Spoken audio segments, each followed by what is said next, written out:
கற்பனை கூட பண்ணி பார்க்க முடியும். 1000 வருஷத்துக்கு முன்னாடி செஞ்சாருங்க. அதை 1000 வருஷம் யோசிச்சு பாருங்க. இப்போ ஒரு 500 வருஷங்களுக்கு முன்னாடி அது நடக்கிறது பெரிய காரியமா இருக்கு. பெரிய காரியம் 1000 வருஷத்துக்கு முன்னாடி சாதிச்சிருக்காரு. எவ்வளவு எதிரிகளை எதிர்கொண்டிருக்கணும், எவ்வளவு பிரச்சனைகளை எதிர்கொண்டிருக்கணும். அத்தனையும் பெருமாளுடைய அருளால் அவர் மயங்கி உட்கார்ந்து 120 வருஷம் வாழ்ந்தார்.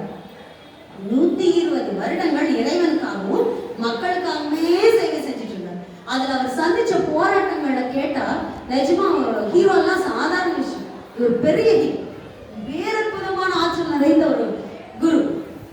அவர் சந்திச்ச விஷயங்கள் ஒரு தடவையும் அவரை நாட்டுக்குள்ளே வரக்கூடாதுன்னு சோழ அரசர்கள் விரட்டி அடிப்பாங்க. போவார் எங்காவது ஆந்திரா போ, கர்நாடகா எங்கேயாவது போய் 10 வருஷம் 9 வருஷம் அங்க இருந்து சேவை செஞ்சுட்டு திரும்ப சந்தர்ப்பம் கிடைக்கும்போது ஸ்ரீரங்கத்துக்கு வந்துடுவார். வாங்க இங்க ஸ்ரீரங்கத்தில் அப்படியே தவிச்சிட்டு இருப்பாங்க 9 வருஷம் 8 வருஷம். எப்படா ராமானுஜர் வருவார், எப்ப திரும்ப அந்த பழைய நிலை திரும்ப பெருமாளே அப்படியே யோசிச்சு காத்துட்டு இருந்த மாதிரி நிகழ்வுகள் நடக்கும். அத்தனை எதிரிகள் அவர் கொல்ல பார்த்தவங்களுக்கு அளவே அத்தனையும் ஜெயிச்சார். பெருமாளுடைய கருணையால ஜெயிச்சு ஒரு விஷயத்தையும் அவர் செஞ்ச அற்புதங்கள் என்னென்ன அப்படின்னா, முதல்ல சாதி வேறுபாடுகளை பார்க்கலாம். அதுக்கு உதாரணமான அந்த கதை எப்படின்னா, ராமானுஜர் கிட்ட சீடரா ஸ்ரீ வைஷ்ணவத்துக்கு யார் வேணாலும் கடைபிடிக்கலாம். உங்களுக்கு இந்த ஜாதியினர் தான் கும்பிடணும் அப்படிங்கிற முறைகள் கிடையாது. எல்லாரும் வணங்கலாம் அப்படிங்கிற குறிப்பிட்ட அந்த பெரிய உயரிய வர்க்கத்தை சேர்ந்தவங்களுக்கு தான் இறைவன் அப்படின்னு இல்லாம எல்லாத்து கையிலையும் அதை கொண்டு சேர்த்த பெருமை ராமானுஜருக்கு உரியது. இப்போ ராமானுஜருடைய சீடர்களா பல பிரிவினை சேர்ந்தவங்க இருந்தாங்க. இப்ப ராமானுஜர் ஜாதி வேறுபாடு பார்க்க மாட்டார் அப்படிங்கிறதுக்கு ஒரு உதாரணம் சொல்றேன். ராமானுஜர் எப்பவுமே காவேரி ஆற்றுக்கு குளிக்க போகும்போது தன்னுடைய சீடர் ஒருத்தர் பிராமண குலத்தை சேர்ந்தவங்களுடைய தோல்ல கை போட்டுட்டு அப்படியே நடந்து போவார். போயிட்டு நீராடிட்டு திரும்ப வரும்போது உரங்காவலிதாசன் ஒரு சீடர், அவர் சாதாரண குலத்தை சேர்ந்தவர், அவருடைய தோல்ல கை போட்டுட்டு வருவார். இது அவருடைய சீடர்களுக்கே மனசு ஒப்பல். எப்படி சுவாமி, நீங்க ஒரு பிராமணர், அவர் ஒரு சாதாரண குலத்தை சேர்ந்த, தாழ்ந்த குலம் இல்ல சாதாரண குலத்தை சேர்ந்தவர், அவருடைய தோல்ல நீங்க கை போட்டுட்டு வரீங்க. அது குளிக்க போகும்போது போட்டு போனா கூட பரவாயில்ல, குளிச்சு தீட்டெல்லாம் போயிடும். ஆனா குளிச்சு திரும்ப வரும்போது இல்ல கை அந்த வில்லிதாசன் தோல்ல கை போட்டு வரீங்க, இது எப்படி அப்படின்னு கேட்ட உடனே, வில்லிதாசனுடைய சிறப்பு உங்களுக்கு தெரியாது, அதை உணர்ற காலம் வரும்போது உணர்த்தறேன் அப்படின்னு சொல்லி ராமானுஜர் சொல்லிடுறாரு. உரங்காவலிதாசன் எப்படின்னா, அவரும் ராமானுஜரும் சந்திச்ச அந்த நிகழ்வே ரொம்ப சுவாரஸ்யமான ஒரு நிகழ்வு. இப்போ காவேரி ஆற்றின் கரையில ஒரு திருவிழா நடக்குது. அதுக்கு ராமானுஜன் வழக்கம் போல அவரு அங்க வராது. அந்த சமயத்துல வில்லிதாசன் ஒரு மல்யுத்த வீரர். அவருடைய மனைவி பெயர் பொன்னாச்சி. பொன்னாச்சின்னா அப்படியே பொண்ணை முழுக்கி வாட்ட மாதிரி இருப்பாங்க. அவ்வளவு பேரழகி, நாட்டிய கலையில சிறந்த விற்பனர். ஒரு நாட்டிய கலையில சிறந்த ஒரு பேரழகியான ஒரு பெண்ணும், நல்ல உடல் வலிமை மிக்க மல்யுத்த வீரரான ஒரு ஆண் இவர் வில்லிதாசன். அவங்க திருமணம் எந்த பிரச்சனையும் இல்லாம நடக்குது, நல்லபடியா வாழ்ந்துட்டு இருக்காங்க. அப்ப அந்த திருவிழாக்காக வில்லிதாசரும் பொன்னாச்சியும் போறாங்க. வில்லிதாசன் எப்பவுமே தன்னோட மனைவியோட அழகுல ரொம்ப ஒரு பெருமிதம், கருன்னு சொல்லக்கூடாது, அவர் ரொம்ப ரொம்ப ரொம்ப பணிவான இயல்புடையவர். தன்னுடைய மனைவியோட அழகுல ரொம்ப ஒரு பெருமிதம் கொள்வார். இப்போ அந்த காவேரி ஆத்துல அப்படியே திருவிழா சமயத்துல யோசிச்சு பாருங்க, மத்திய வேலை நல்லா அப்படியே மணல் கொதி மாதிரி கொதிக்குது. அந்த மணல்ல நடந்து வராங்க. இப்போ வில்லிதாசன் தன்னோட மனைவிய ரொம்ப பாசமா கவனிக்கணும். இப்போ ஒரு சின்ன இது சொல்லுவாங்க, திருமணமான புதுசுல மனைவிக்கு கால் தட்டுச்சுன்னா அந்த கல்லை திட்டுவாங்களாம்.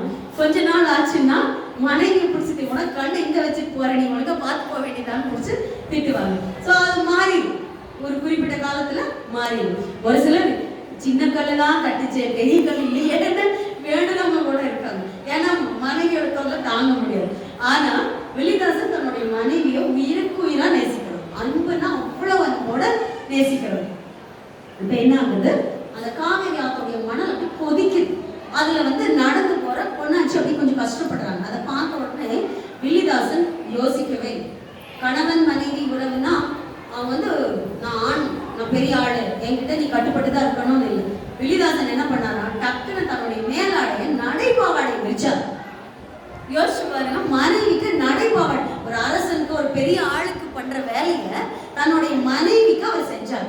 இதை பார்த்தோன்னா அப்படியே மக்கள் எல்லாம் வாட்டப்படுத்து பாக்குறாங்க. மனைவிக்கு நடைபாவாடை விரிப்பாங்கல்ல, அந்த சுடு மணல்லாம் அவளுக்கு வந்து கால் ஒன்றும் ஆயிடக்கூடாதுன்னு நடந்து வர வர வில்லிதாசன் மாத்தி மாத்தி நடைபாவாடை விரிச்சுட்டே வர இந்த காட்சியை ராமானுஜர் பார்க்கிறார். அவருக்கு ரொம்ப ஆச்சரியமா இருக்கு. அவருடைய செயல்ல எந்த கர்வமோ இல்ல அந்த அழகுல மயங்கி ஒரு மாதிரி ஒரு அலுவற்படைகிற அளவுக்கான செய்தி இல்லை. பணிஞ்சு போறார்.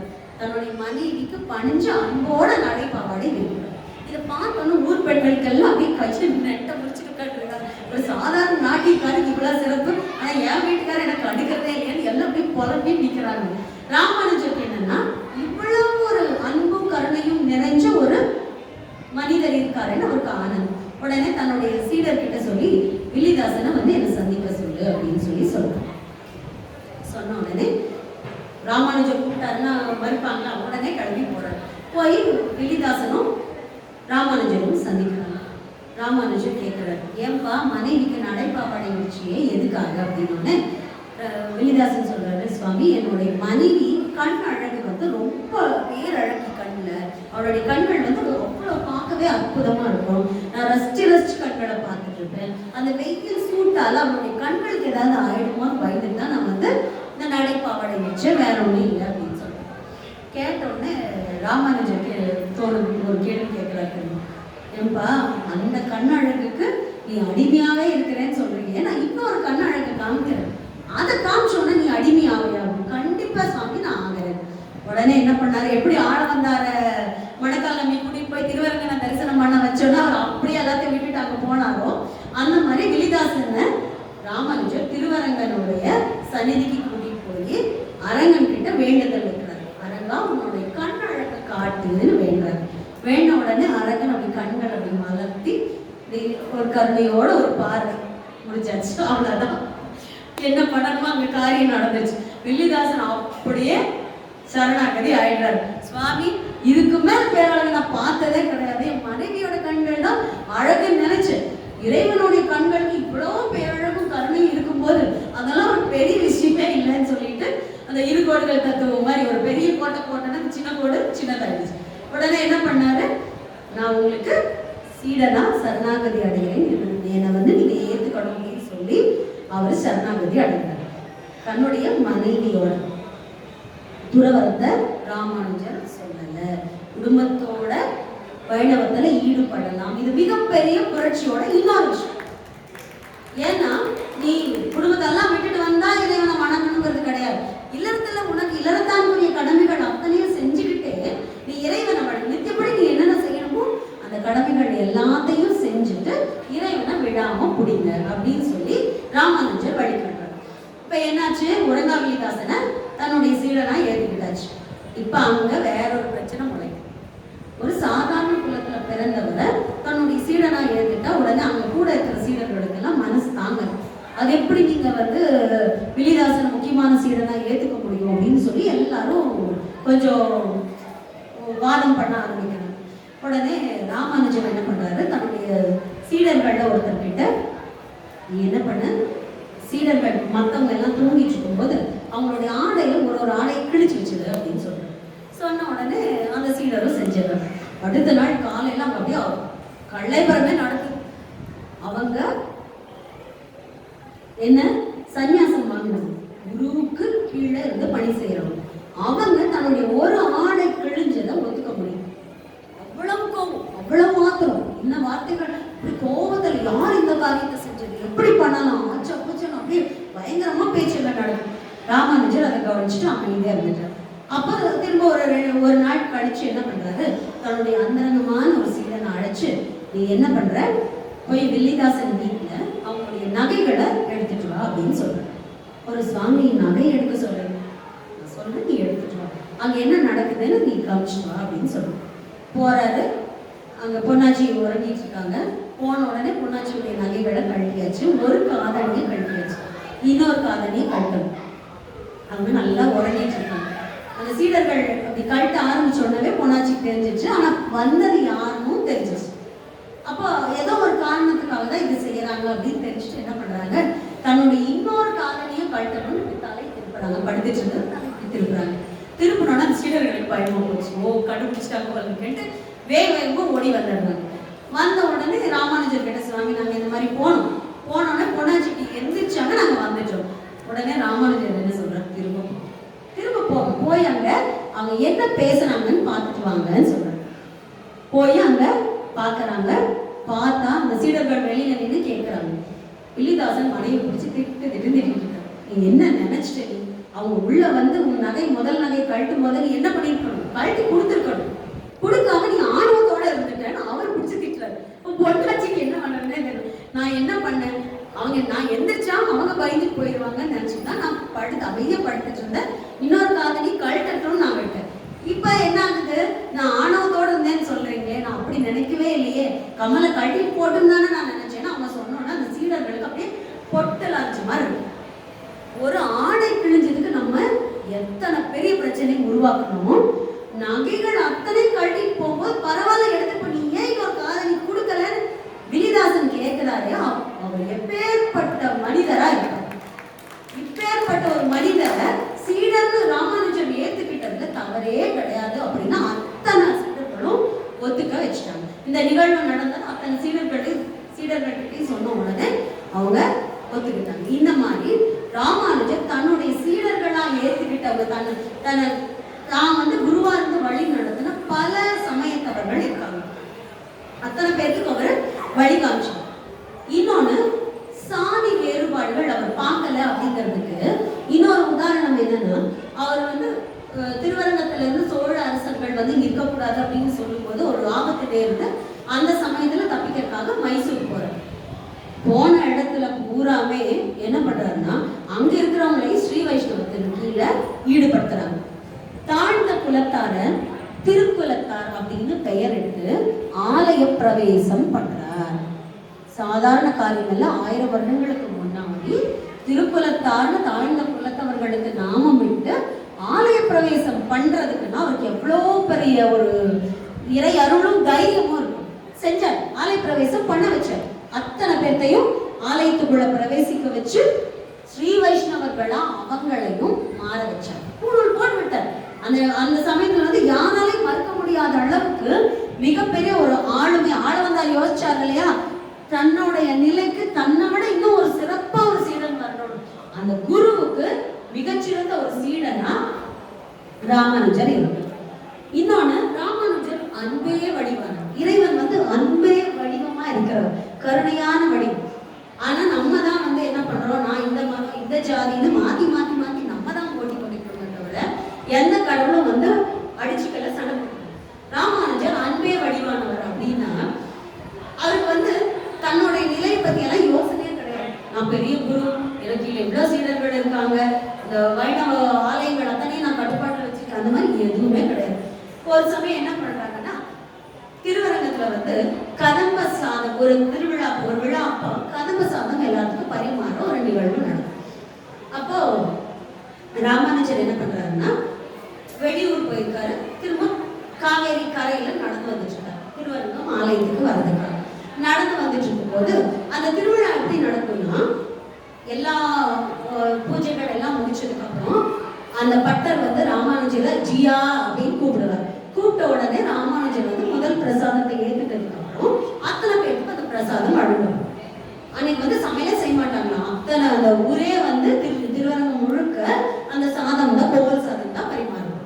இந்த நிகழ்வு வந்து வருடம் தொடர்ந்து நடக்கும். இப்போ அடுத்த நாள் திருவிழா, இவரு வெளியூர்ல இருந்து நடந்து வந்துட்டு திரும்ப வந்தாச்சு. அந்த காவேரி கரையில குட்டி குட்டி பசங்க எல்லாம் விளையாடிட்டு இருக்காங்க. இப்ப பசங்க வந்து பப்ஜி அது இதுன்னு பெரிய பெருசா கேம் விளையாடுவாங்க. அந்த காலத்துல பசங்க என்ன பண்றாங்கன்னா, கோவில் பாக்குற விஷயங்கள் தான் அவங்களும் பண்ணுவாங்க. கோவில்ல திருவிழா நடத்துற மாதிரி அடுத்த நாள் நடக்க போற திருவிழாவை இவங்க வந்து விளையாட்டா செஞ்சுட்டு இருக்காங்க. ஒரு சின்ன கல்லை நட்டு அதான் ரங்கநாத. அடுத்து அந்த பிரசாதம் மாதிரி குடி குடி குடி தட்டுல காவேரி ஆத்து தண்ணியே எடுத்து ஊற்றி பிரசாதம் மாதிரி வச்சு அந்த குழந்தைங்க விளையாடிச்சு. அப்ப ராமானுஜர் மாதிரி ஒரு குட்டி பையன், அந்த பட்டர் மாதிரி இன்னொரு குட்டி பையன், அவங்க என்ன பண்றாங்கன்னா, அந்த பட்டர் மாதிரி இருக்கிற பையன் வந்து ஜியா வாங்கன்னு பிரசாதத்தை ஏற்றுக்கோங்கன்னு கூப்பிடுறாரு. அதே சமயம் ராமானுஜர் அங்க நடந்து வந்துட்டு இருக்காரு. ஜியா வாங்கனோட இவர் போயிட்டாரு. போய் டக்குன்னு அந்த குழந்தைகிட்ட கையை நீட்டி நிற்கிறாரு. அத்தனை பேர் அப்படியே ஆச்சரியமா பாக்குறாங்க. எவ்வளவு பெரிய குரு, ஒரு குழந்தை விளையாடுற அந்த விளையாட்டை போய் கை நீட்டி பிரசாதம்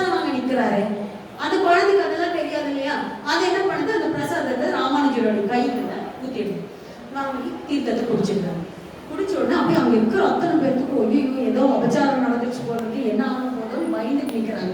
இப்ப ராமானுஜர் சொல்றாரு, ஏன் சுவாமி இப்படி அந்த பிரசாதத்தை ஏன் வாங்கி குடிச்சீங்கன்னு.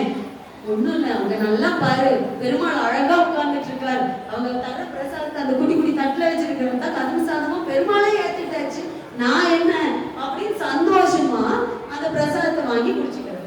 இதை விட அவர் அடுத்து செஞ்ச விஷயம் தான் மாபெரும் அர்த்தம். என்ன சொல்லிட்டாருன்னா, நாளைக்கு வாங்க வேண்டிய செய்ய வேண்டிய அந்த கதம்ப சாதம் இன்னைக்கே ஆயிடுச்சு, வேண்டாம் திருவிழான்னு. குழந்தை பண்ணியாச்சு, குழந்தைக்கு முன்னாடி பெருமாளே வந்திருக்காரு, நான் அந்த தரிசனமே நான் பார்த்தாச்சு, இங்க இத்தனை பேர் இருக்கிறாங்க, எல்லாத்துக்கும் பிரசாதத்தை கொடுங்கன்னு சொல்லி அந்த திருவிழா அப்பவே முடிச்சு வச்சுட்டாங்க. ஒரு குருவுடைய கருணைக்கு இதுக்குமா உதாரணம் சொல்லவே முடியாது. ஒரு குழந்தை தானே, நம்ம என்ன பண்ணுவோம், குழந்தை ஏதாவது சொல்லிச்சு போய் முதல்ல வேலையை பார்ப்போம், நொய் நொய் நொய் கத்தாத, பிரச்சனை பண்ணாத, அமைதியா போயிருக்காரு, இப்படிதான் பண்ணும். ஆனா ஒரு குழந்தை, சிறு பிள்ளை விளையாடு, சின்ன குழந்தை விளையாடு, ஆனா அதுல பெருமாளுடைய தரிசனத்தை பார்க்கிற அளவுக்கு ஒரு பக்குவமா இருந்தாலும் ஒரு சாதாரண விஷயம் தானே அது விளக்கல. அத பெருமாளுடைய பிரசாதமா திருவிழாவா அதை ஏத்துக்கிட்டு அந்த விஷயத்த செஞ்சார். இது அவருடைய கருணை. இந்த மாதிரி பல நிகழ்வுகள் அவர் தன்னுடைய வாழ்க்கை முழுக்க போராடினா கூட எல்லாருக்கு மேலையும் சகல ஜீவன்கள் மேலையும் அன்பாவும் எல்லாருமே ஸ்ரீ வைஷ்ணவத்துல ஆட்படணும், பெருமாளுடைய அடியார்களா மாறணும் அப்படிங்கிற கொள்கையில பல விஷயங்களை செஞ்சார்.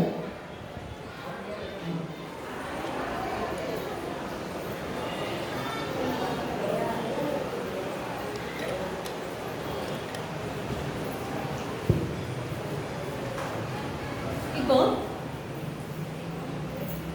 ராமானுஜர் செஞ்ச இன்னொரு மிகப்பெரிய ஒரு சாதனை என்னன்னா, இப்போ கோவில் ஒழுங்குகள் எல்லாம் முறைப்படுத்தினார் இல்லையா, அப்படி முறைப்படுத்தும் போது தமிழ் பாசுரங்களை தினப்படி பெருமாள் முன்னாடி சொல்லணுங்கிற ஒரு நடைமுறையை கொண்டு வந்தார். இப்போ அன்னைக்கு டாக்டர் சொன்னாங்க இல்லையா, முன்னாடி தமிழ் போகும், பின்னாடியே பெருமாள் போவாரு, அதுக்கப்புறம் வேத மந்திரங்கள் போகும். முன்னாடி தமிழ் போக போக இறைவன் அப்படியே ரசிச்சு கேட்டுட்டு போவாராம். அந்த தமிழ் பாசுரங்களை தினப்படி ஒலிக்கணும், தமிழ் பாசுரங்களே மந்திரங்களா ஏத்துக்கணும், அதை கோவில் அங்கீகரிக்கணும் அப்படிங்கிற நடைமுறைய ராமானுஜர் கொண்டு தமிழ் தமிழ் பாசுரங்களால இறைவனை வணங்க முடியாதுன்னு கிடையாது.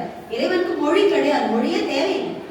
இறைவனை என்ன வடிவமா வேணாலும் வணங்கலாம், எந்த மொழியில வேணாலும் வணங்கலாம். ஆனா ஏன் தமிழ்ல வணங்கணும் அப்படின்னா, ராமானுஜருடைய நோக்கம் என்ன, அனைவரையும் வைணவத்துல ஆட்படுத்தணும்.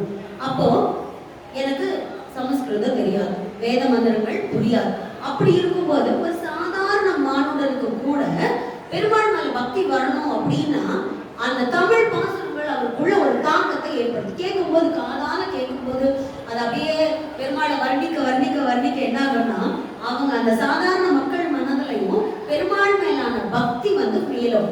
அந்த பக்தி மேலோங்கன்னா தமிழ்ல அவங்களுக்கு புரிஞ்சது. இப்போ கடை விரித்தேன் கொள்வார் இல்லை அப்படிங்கிறத விட ஆளுக்கு தகுந்த மாதிரி கடை விரிச்சுட்டு போறாங்க. உனக்கு தெரியாது, அப்ப நான் உனக்கு நான் இறங்கி வரேன். ஒரு குருவே இறை நிலையிலிருந்து இறங்கி வந்தவர் தான் ராமானுஜர். யாருன்னு சொன்னோம், யாருடைய அம்சம், ஆதிசேஷனுடைய அம்சம். அந்த இறை நிலையில இருந்த ஒண்ணு இறங்கி வந்துச்சுன்னா எல்லாத்துக்கும் கொண்டு போய் சேர்க்கணும், எல்லாத்துக்கும் போகணும். அப்ப எனக்கு அவங்களுக்கு அந்த மொழி தெரியல அப்படின்னா மொழி தெரிய வைக்கணும். அந்த தெரிஞ்ச மொழியில நம்மளுக்கு எளிமையா சொல்லணும்.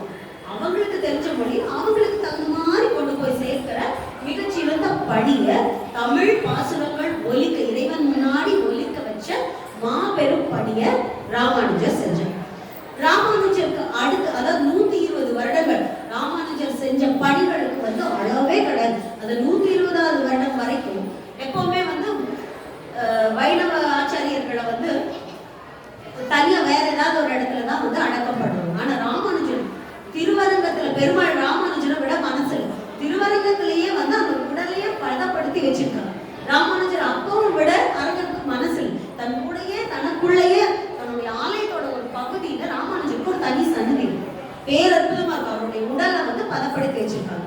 பச்சை கற்பூரத்தை போட்டு குங்குமம், பச்சை கற்பூரம் இதால பதப்படுத்தப்பட்ட உடல் இப்ப வரைக்கும் திருவரங்கத்துல இருக்கு. யோசிச்சு பாருங்க, காஞ்சிபுரத்துல இருக்கிற பெருமாள் ராமானுஜரை கூப்பிட்டதுக்கு அழுதாரு.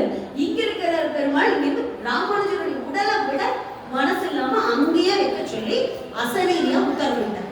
சோ ராமானுஜர் திருவரங்கத்தை விட்டு இப்ப வரைக்கும் போல இப்போ அங்கதான் இருக்கு. திருவரங்கத்துல ராமானுஜருடைய தரிசனம் இப்ப நீங்க போனா கூட கண்டிப்பா கிடைக்கும். பேரற்புதமான ஒரு மகாகு.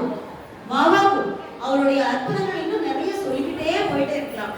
அடுத்தது ராமானுஜருக்கு அடுத்தது வைணவ ஆச்சாரியரா வந்தவர் முதலியாண்டார். இவர் யாரு அப்படின்னா ராமானுஜருடைய தங்கை மகன். அவர் தான் அடுத்தது ஆட்சியர் வைணவ ஆச்சாரியரா வந்தவர். அடுத்தது பிள்ளை லோகாச்சாரியார். இவரை லோகாச்சாரியார் அப்படின்னா உலகத்துக்கே குரு ஆச்சாரியர். ஆனா இவர் எப்படின்னா அன்புக்கு உதாரணம்னா எனக்கு பிள்ளை லோகாச்சாரியார் தான் ஞாபகமே வருது. அவ்வளவு அற்புதமான பெருமான கருணையாளர். இவர் தன்னுடைய 108வது வயசுல என்ன பண்ணாருன்னா திருவரங்கத்துல இருக்கிற அந்த உற்சவமூர்த்தி இருக்கு இல்லையா, அப்ப என்ன ஆகுதுன்னா அவர் இருந்த காலகட்டத்துல அந்நியர்கள் முகலாயர்களுடைய படையெடுப்பு நிகழும். அந்த சமயத்துல ஒரு படையெடுப்புனா முதல்ல என்ன பண்ணுவாங்க, ஆலயத்தை சிதைப்பாங்க. அந்த வேலையை தான் செய்வாங்க. அப்ப திருவரங்கத்துடைய மூலவரை உற்சவரை சிதைக்கிறதுக்காக முயற்சி நடக்குது. இவர் என்ன பண்ணாருன்னா அந்த சிலை தள்ளாத வயது, யோசிச்சு பாருங்க, 100 வயசுக்கு மேல தள்ள முடியாத வயதுல அந்த விக்கிரகத்தை தூக்கிட்டு குருரா போனாங்க. அவரை துரத்திட்டே போனாங்க. பின்னாடி பிள்ளை லோகாச்சாரியார துரத்திட்டே போனாங்க. தன்னோட சீடர்களோட சேர்ந்து அவர் பல ஊர்களுக்கு அந்த விக்கிரகத்தை தூக்கிட்டே போய் சேர்ந்தார்.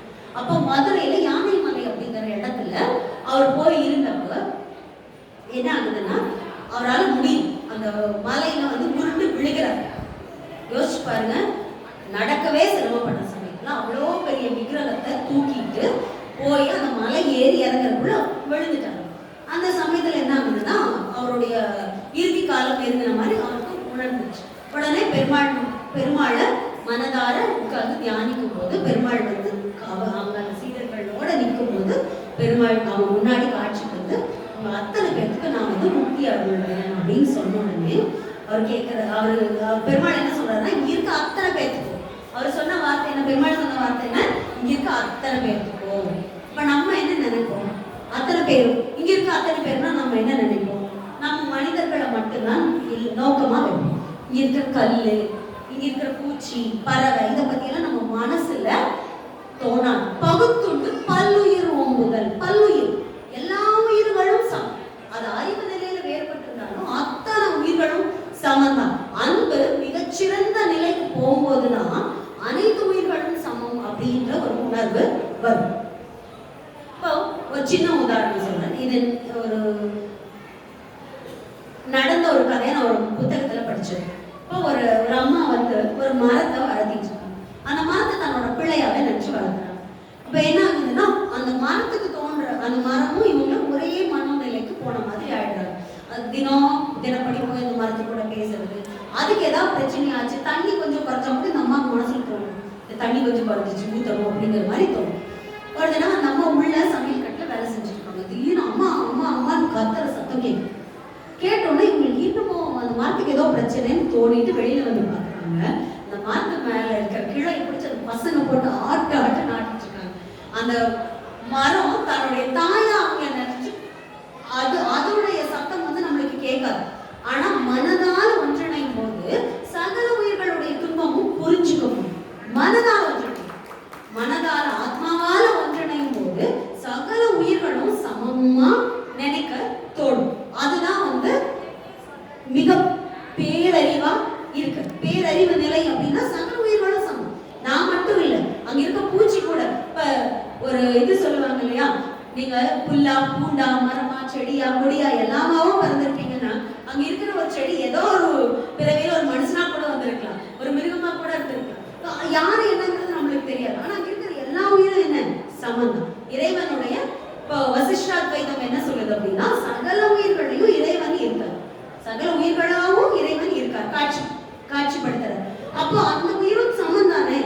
இவர் என்ன பண்றாருன்னா பிள்ளை லோகாச்சாரியார் எல்லாத்துக்கும் முக்தி கிடைக்கும் அப்படின்னு சொன்ன உடனே படக்குன்னு அந்த ஒரு செடி மரம் கொடி எல்லாத்தையும் தொடராங்க. தொட்டு எல்லாத்துக்கும் முக்தி கிடைக்கட்டும், எல்லா உயிர்களுக்கும் கிடைக்கட்டும். தன்னுடைய ஆயுஸ் முழுக்க இறை சேவை செஞ்சு தனக்கு முக்தி கிடைக்கட்டும்னு அவர் யோசிக்கிறார். அங்கிருக்க புல்லு போகணும், அங்க இருக்க பூச்சி மரம் செடி கொடி எல்லாமே முக்தி அடையணும் அப்படின்னு சொல்றது வைணவத்துடைய மிக முக்கியமான குணம். இப்போ அவங்க தெய்வம் தினப்படி நம்ம கூட இருந்து வாழ முடியும். தெய்வம் தினப்படி இப்படி செய்ய அப்படி செய்ய உட்கார்ந்து அறிவுரை சொல்லிட்டு தெய்வம் என்ன பண்ணும்? குருவாக குரு என்ன பண்ணுவாரு? உட்கார்ந்து உங்களுக்கு சொல்லி கொடுத்துட்டு இருப்பாரு. அவர் செஞ்சுக்காங்க. அவர் செய்யற செயல்களை பார்த்து நம்ம பார்த்து தெரிஞ்சுக்கணும். குருவோடைய அருளுக்கு ஒரு எல்லைங்கிறது கிடையவே கிடையாது. தெளிவு குருவின் திருமேனி காணு. குருவை பார்த்துட்டே இருந்தா போதும். குருவை பார்க்க பார்க்க பார்க்க பார்க்க நம்மளுக்கு என்ன வரும்னா பல விஷயங்களை அவர் நமக்கு சொல்லிக் கொடுப்பார். குருதான் முக்கியம். குருதான் அத்தனையுமே. ஒரு குருவா இருந்து சீடனுக்கு போதிக்கிறத ஒரு தாயோ வேற தெய்வமா கூட பண்ணணும்.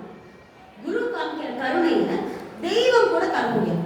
அந்த அளவுக்கு பெரும் கருணை கொண்ட பேரற்புதமான ஒரு நிலை குருவுக்கு உரியது. ஏன்னா அவர் நம்மளுக்காக தான் வர. குருவுக்கு எந்த இதுவும் இல்லை.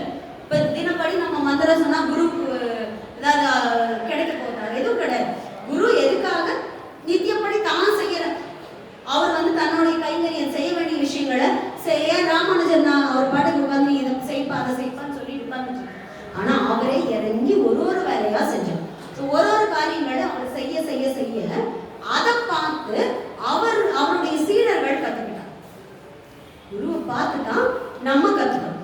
குருவருளால மட்டும்தான் அத்தனை விஷயங்களை நம்மளுக்கு கொடுக்க முடியும். குருவை பார்த்து குருவுடைய வார்த்தை கேட்டு குருவுடைய திருநாமத்தை திரும்ப திரும்ப திரும்ப சொல்லி குரு கிட்ட முழுமையா சரணாகதி அடைகிறதால மட்டுமே நம்மளால மோட்சத்தை அடையணும். நமக்கு இலக்கு மோட்சம். இப்ப இருக்கிற சுவைகள் நல்ல சுகங்களோட அழகா வாழ்றது வாழ்க்கை இல்லை. நம்மளுடைய ஆன்மாக்கு எது நோக்கமோ அந்த நோக்கத்தை நிறைவேற்றி கொண்டு போகணுங்கிறது தான் நம்மளுடைய முக்கியமான இலக்கு. அவ்வளவுதான். அதை பிடிச்சிட்டா போதும். அதுக்கு வழிகாட்டக்கூடியவர் யாரு? குரு மட்டுமே. முதல்ல ஒரு நல்ல குருவை பிடிச்சுக்கணும். பிடிச்சிட்டா அவருடைய திருநாமத்தை திரும்ப திரும்ப திரும்ப சொல்ல சொல்ல குரு கொஞ்சம் அப்படியே அசைஞ்சு திரும்பி பார்த்த உடனே ஓ இது கொஞ்சம் நல்ல விதை தான், நல்ல வித்ததாக இருக்கு, இது மரமாகும் அப்படிங்கிறது அவருக்கு தெரியும். அப்ப குருவும் தேர்ந்தெடுக்கிற அளவுக்கு தகுதி உடையவர்களா நம்ம மாத்திக்கிட்டு தகுதியானவர்களா நிற்கும் போது அந்த குரு அந்த விதையை எடுத்து அழகா ஒரு சின்ன நல்ல எந்த மட்டில் போடணுமோ போட்டு எப்படி வளர்த்தணுமோ வளர்த்தி மகா விருட்சமா வளர்த்தி தனக்கு அடுத்த குருவாக அவரை நிர்ணயிப்பார். தனக்கு அடுத்த நிலைக்கு எல்லா குருமார்களும் தேடுறது தனக்கு அடுத்து இந்த குருவாருடைய பீடத்துல யார் வழிகாட்டுவாங்க. அதைத்தான் அவங்களுடைய முக்கியமான இலக்கா இருக்கும். அவர் அந்த சீடரெல்லாம் இவங்களுக்கு நடக்க போறது ஒன்றும் இல்லை. அவங்களுடைய நோக்கம் என்ன? தன்னுடைய முறைகளை எல்லாத்துக்கும் பரப்பணும். ஸ்ரீ வைஷ்ணவம் அனைவருக்கும் கொண்டு சேர்க்கணும் அப்படிங்கிறது தான் அந்த ஆச்சாரியர்களுடைய பெரும் கருணை. அவங்களுடைய இலக்கு அது. அதை நிறைவேற்றதுக்கான வேலைகளை அத்தனை பேரும் செஞ்சாங்க. பிள்ளைலோகாச்சாரியார் அவர் செஞ்ச காரியம் என்ன? குழந்தை மாதிரி. பிள்ளைலோகாச்சாரியார் பேர் கரெக்டா தான் இருக்கு. குழந்தை மாதிரி அத்தனை உயிர்களுக்கும் முக்தி வேணும்னு கேட்டு அப்படியே அந்த புழு பூட்டு செடி கொடியோட முக்தி அடைஞ்சார். அதுக்கு அடுத்தது வைணவ ஆச்சாரியரா வந்தவர் வேதாந்த தேசிகர். அவருக்கு அடுத்தது மணவாள மாமுனிகள். நாதமுனிகள் ஆரம்பிச்சு மணவாள மாமுனிகள்ல வைணவ ஆச்சாரிய பரம்பரை முற்றுப்பெறும். அதுக்கு அடுத்து வந்த பல ஆச்சாரியர்கள், பல குருமார்கள். அதுக்கப்புறம் வைணவம் வடகலை தென்கலையா பிரியறது, அந்த மாதிரி பல விஷயங்கள் நடக்குது. ஆனாலும் இறைவனுக்கு அந்த ஸ்ரீ வைஷ்ணவத்தை மக்கள் கையில எளிய மக்கள் கையில கொண்டு போய் சேர்த்த மகா பெரிய கருணையில வைணவ ஆச்சாரியர்கள் செஞ்சாங்க. அடுத்தடுத்து யார்கிட்ட எந்த பொறுப்பு ஒப்படைச்சு எப்படி செய்யணும் அப்படிங்கிறத அழகா அற்புதமா அவங்களுடைய கருணையால அந்த விஷயங்கள் அத்தனையும் செஞ்சாங்க. அந்த குருவை அந்த தெய்வத்துடைய கல்யாண குணங்களை கேட்க கேட்க ரொம்ப ஆச்சரியமா இருக்கும். இறைவன் இப்படி செஞ்சாரா, அப்படி செஞ்சாரா, இவ்வளவு அற்புதமானவனா அந்த இறைவன் அப்படின்னு சொல்லி கேட்கிற மாதிரி இந்த ஒரு வைணவ ஆச்சாரியர்கள் ஒருத்தரை பத்தியும் பேசும்போதும் கேட்கும் போதும் இவர் இவ்வளவு காரியங்கள் செஞ்சிருக்காரா, இவர் இவ்வளவு கருணையாளரா அப்படிங்கிற ஒரு ஆச்சரியமும் பிரமிப்பும் நம்மளுக்குள்ள ஏற்படும். நான் போன தடவை பேசும்போது வைணவ ஆச்சாரியர்கள் பத்தி கொஞ்சம் ஓரளவுக்கு பேசிடலாம் அப்படிங்கிற மாதிரி தான் நினைச்சேன். ஆனா அந்த ஆச்சாரியர்களுடைய கருணை இல்லைன்னா அவங்கள பத்தி ஒரு அந்த பேரை கூட சொல்ல முடியும். அந்த சொல்லவும் கேட்கவும் அந்த குருவுடைய கருணை நம்மளுக்கு வேணும். இப்ப நம்ம உட்கார்ந்து கேட்கிறோம்னா அந்த குருவர்கள் இருந்தா மட்டும்தான் என்னால அதை சொல்ல முடியும், உங்களால அதை கேட்க முடியும். இதை நடத்துறதும் அந்த குருவுடைய கருணை தான், குருவுடைய திட்டம், குருவுடைய செயல்பாடுகள் தான் இங்க நடக்குது. நம்மளா செய்யறது எதுவும் இல்லை. எப்படி கேட்கணும், எதை பேசணும், எல்லாமே குருவுடைய அருள். ஸோ வைணவ ஆச்சாரியர்களை பத்தி பேசுறதுக்கான எனக்குரிய வாய்ப்பை கொடுத்ததுக்கும் நின்று கேட்டு அமர்ந்து கேட்ட உங்களுக்கும் மிகப்பெரிய நன்றி. நன்றி, வணக்கம்.